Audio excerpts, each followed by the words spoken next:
Another function that we will discuss is the piecewise-defined function.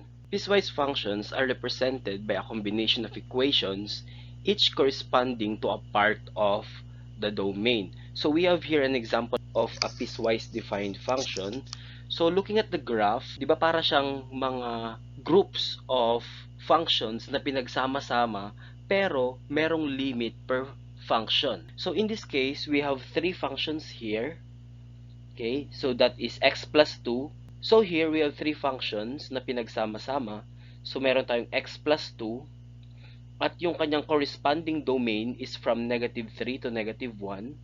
Meron din tayong x squared plus 1 na ang corresponding domain is from negative 1 to 1 and a constant function 1 na ang corresponding domain is from 1 to 3. So in this example, we will illustrate how to evaluate a piecewise defined function at a given point. So let's evaluate f of x equals x plus 2 whenever x is greater than or equal to negative 3 but less than negative 1, or x squared plus 1 whenever x is greater than or equal to negative 1 but less than 1, or 1 whenever x is greater than or equal to 1 but less than or equal to 3, at x equals negative 2, at x equals 0, and at x equals 4/3. So for our solution in A, tignan muna natin saan ba naglalay yung point na negative 2. Is it in the first, the second, or the third expression? Looking at the corresponding domain, di ba nandito siya? Nandito yung negative 2 natin. Therefore, we will use x plus 2 to evaluate f of x at x equals negative 2. So that is f of x equals x plus 2. And evaluating that at negative 2, we have negative 2 plus 2 or equal to 0. For letter B, tignan naman natin ngayon saan naman naglalay yung 0 natin. 0 is here in this domain, right?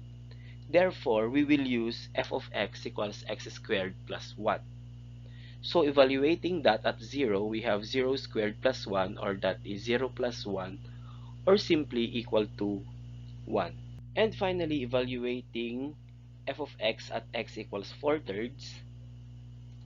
So yung 4/3 natin, that is 1 and 1/3. So naka-enclose siya dito sa domain na to.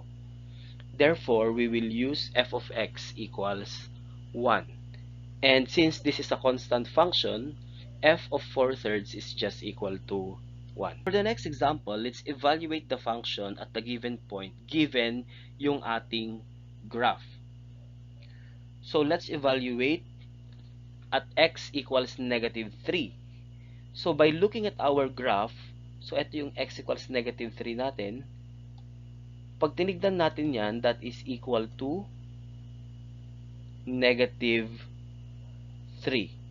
So the answer here is negative 3. For x equals 1 naman, so ito yung x equals 1 natin. So tignan natin yung function value.